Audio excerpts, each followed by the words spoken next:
संभल में कांग्रेस के राज्यसभा सांसद इमरान प्रतापगढ़ी ने कहा कि एनडीए का कुनबा बिखरने जा रहा है और अब कांग्रेस युक्त भाजपा हो गई है। भाजपा कांग्रेस के छोटे छोटे नेताओं को एनडीए में शामिल कर रही है। दरअसल प्रधानमंत्री सच्चाई जानते हैं।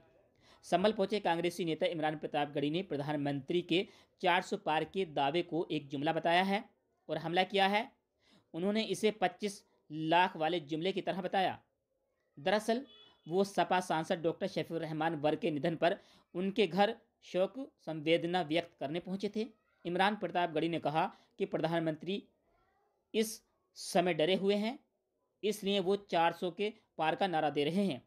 वहीं उन्होंने भाजपा पर हमला करते हुए कहा कि वो केवल मंदिर और मस्जिद की राजनीति करते हैं, नफरत की राजनीति करते हैं। दरअसल बात यह है कि वहीं केरल से मुस्लिम प्रत्याशी को भाजपा द्वारा टिकट देने पर लुचे गए सवाल पर बोले कि देखिए, मेरा सवाल प्रधानमंत्री मोदी से सीधा सवाल है। इस समय मुख्तार अब्बास नकवी, जफर इस्लाम, एमजे अकबर कहाँ हैं, जो राज्यसभा में हुआ करते थे? उन्होंने एक के बाद सबको कूड़े में फेंक दिया है और बात करते हैं सबका साथ सबके विकास की। और आप एक ऐसी जगह टिकट देकर बचना चाहते हो जहां कोई दूसरा विकल्प ही नहीं है।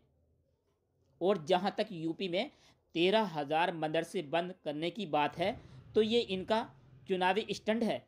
ऐसी एसआईटी पहले भी गठित हो चुकी है। ब्यूरो रिपोर्ट, लाइव अभी तक। संभल में कांग्रेस के राज्यसभा सांसद इमरान प्रताप आज संभल में माइनॉरिटी डिपार्टमेंट के राष्ट्रीय अध्यक्ष और राज्यसभा सांसद आदरणीय इमरान प्रतापगढ़ी जी संभल डॉक्टर शफीकुर रहमान वर्क के यहाँ बुरसे के लिए आए थे। साथ ही उन्हें जिलाध्यक्ष जी के पिताजी के दसवें में भी शरीक होना था। कुछ संभल के लोगों ने कहा कि शहर अध्यक्ष के पैर में राहुल जी की भारत जोड़ो न्याय यात्रा के दौरान फ्रैक्चर हो गया था। इमरान भाई, या तो जाते वक्त या लौटते वक्त रास्ते में शहर कांग्रेस कार्यालय पड़ता है, आप वहां भी चलिए और शहर अध्यक्ष के पैर में जो फ्रैक्चर है उनसे पूछ लीजिए, 2 मिनट वहां भी चलना।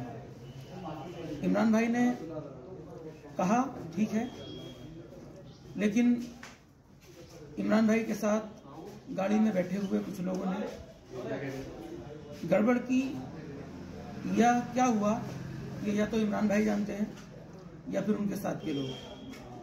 लेकिन मुझे बाद में पता हुआ कि इमरान भाई शहर कांग्रेस कार्यालय पर शहर अध्यक्ष के फ्रैक्चर को देखने के लिए 1 मिनट भी नहीं आए, जबकि बाद में पता चला कि लगभग आधा घंटा तक वो दूसरी जगह रुके, उन्होंने खाना भी खाया और आधा घंटे से अधिक समय व्यतीत किया।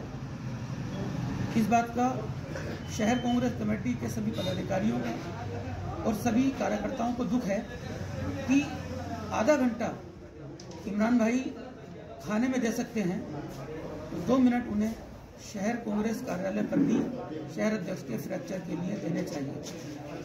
अगर वो 2 मिनट के लिए शहर कार्यालय पर जाते तो इससे शहर कांग्रेस कमेटी के पदाधिकारी और कार्यकर्ताओं का एनडीए में शामिल हो रहे हैं, क्या कहना चाहिए? आप ये देखिए कि एक बड़ा चेहरा चिराग पासवान है, एक बड़ा चेहरा उपेंद्र कुशवाहा है। ये लोग प्रधानमंत्री की मीटिंग में क्यों नहीं आए बिहार में? एनडीए का कुनबा टूटने जा रहा है, बिखरने जा रहा है। और अगर प्रधानमंत्री जी से मेरा सवाल है कि आपको ये विश्वास है कि 370 पार, 400 पार, तो फिर आप ये कांग्रेस के छोटे छोटे नेताओं को भी, विपक्ष के छोटे छोटे नेताओं को भी तोड़ के ज्वाइन क्यों करा रहे? कल तक नारा दे रहे थे कांग्रेस मुक्त भारत का, आज कांग्रेस युक्त भाजपा हो गई है। कांग्रेस के ही तमाम नेता भारतीय जनता पार्टी में शामिल हो गए हैं, उनको राज्यसभाएं दे रहे हैं, उनको मंत्री पद दे रहे हैं। क्या भाजपा के पास योग्य कार्यकर्ताओं का अभाव है? अगर नहीं है तो फिर कांग्रेस से नेता बुला करके उनको पद क्यों दिए जा रहे हैं? दरअसल प्रधानमंत्री जी इस बार चुनाव की सच्चाई जानते हैं, इवेंट ऑर्गेनाइज करके फिर से सरकार बनाना चाहते हैं। लेकिन चाय 2 बार खौलाई जाती है तब तो आप पी सकते हैं, तीसरी बार जहर बन जाती है। Thank you sir. एनडीए में आज आप संभल आए हैं और क्या कहना है? ये देश की राजनीति बहुत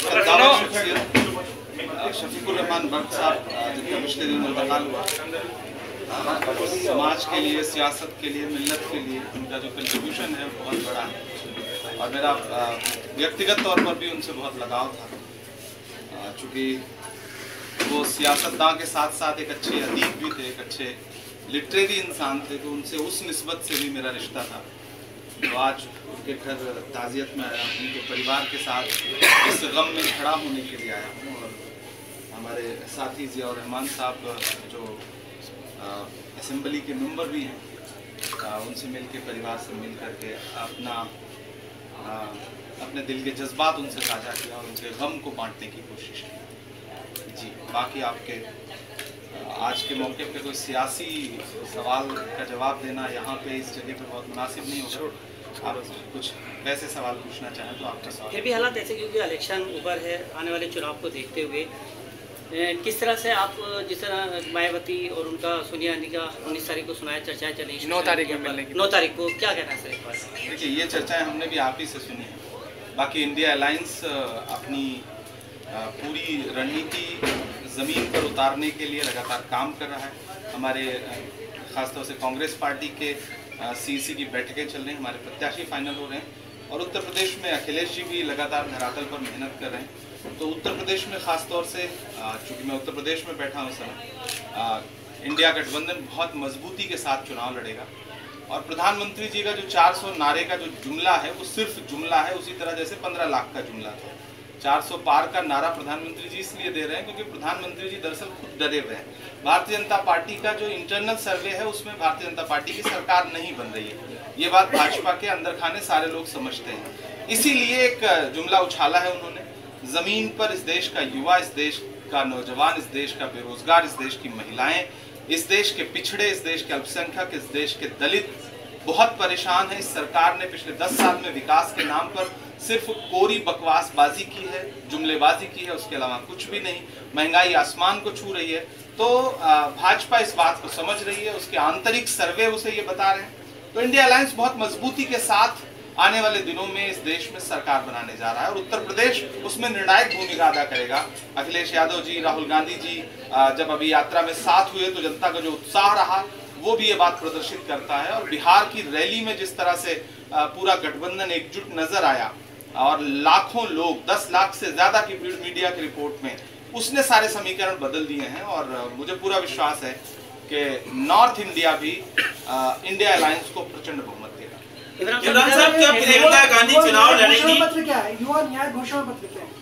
देखिए, चूंकि मैं घोषणा पत्र कमेटी का सदस्य भी हूँ, अभी हमने परसों ही मैनिफेस्टो सबमिट किया है कांग्रेस अध्यक्ष को और उसमें राहुल गांधी जी, अभी घोषणा पत्र तो जारी होगा तो आधिकारिक तौर पर आप सारे बिंदु देख सकेंगे, लेकिन राहुल गांधी जी ने जो युवा न्याय की बात की है जिसमें 30 लाख नौकरियां जो केंद्र सरकार के अधीन आती हैं, जो पद खाली पड़े हैं, नरेंद्र मोदी जी ने 2 करोड़ नौकरियों का जो जुमला दिया था उस हिसाब से इस देश के नौजवानों की 20 करोड़ नौकरियां उनके कंधे पर उधार हैं और उसी बोझ के तले भारतीय जनता पार्टी की सरकार को दब के बैठ जाना है। तो राहुल गांधी जी लगातार युवाओं की बात कर रहे हैं, लगातार उनकी नौकरियों की बात कर रहे हैं और ये राहुल गांधी जी का दम है कि आपने देखा होगा कि जब प्रतापगढ़ में यात्रा थी और राहुल जी ने पर्चा लीक के खिलाफ लगातार आवाज उठाई, इधर अखिलेश यादव जी ने पर्चा लीक के खिलाफ आवाज उठाई, तो इस सरकार को एक के बाद एक कई भर्तियां निरस्त करनी पड़ी, योगी सरकार को बैकफुट पे जाना पड़ा। तो इस देश का जो इस समय सबसे बड़ा मुद्दा है वो युवाओं की नौकरी है। हम लगातार उस पर ध्यान केंद्रित कर रहे हैं। भारतीय जनता पार्टी मंदिर मस्जिद की राजनीति करती है, नफरत की राजनीति करती है, हम मोहब्बत की राजनीति करते हैं। हम नफरत के बाजार में मोहब्बत की दुकान खोल रहे हैं और हमें पूरा विश्वास है कि देश इंडिया अलायंस को इस बार जरूर सत्ता के लिए चुनेगा। इमरान साहब, केरल के अंदर भारतीय जनता पार्टी एक मुस्लिम व्यक्ति को टिकट दिया है। अब तक ये आरोप लग रहे थे कि भाजपा मुसलमान को प्रत्याशी नहीं बनाती। कांग्रेस किस नजरिए से देखती है इस बार? मेरा सवाल प्रधानमंत्री से सीधे सीधे ये है कि मुख्तार अब्बास नकवी, जफर इस्लाम, एमजे अकबर जो राज्यसभा में थे वो कहाँ हैं? उनको एक के बाद एक आपने कूड़ेदान में फेंक दिया। आप बात करते हैं सबका साथ सबका विकास की, आपने मौलाना आजाद नेशनल फेलोशिप बंद कर दी, आपने मदरसा प्री मैट्रिक के जितनी भी स्कॉलरशिप थी बंद कर दी, आपने मौलाना आजाद फाउंडेशन बंद कर दिया, आपने राजनीतिक प्रतिनिधित्व के नाम पर जीरो दिया। मलप्पुरम की एक ऐसी सीट पर टिकट दे करके आप बरी हो जाना चाहते हैं जहां आपके पास और कोई विकल्प ही नहीं है। तो ये दरअसल झूठी पार्टी है और इनके जुमले और इनकी बहानेबाजियां देश समझ रहा है और इस देश का अल्पसंख्यक भी समझ रहा है।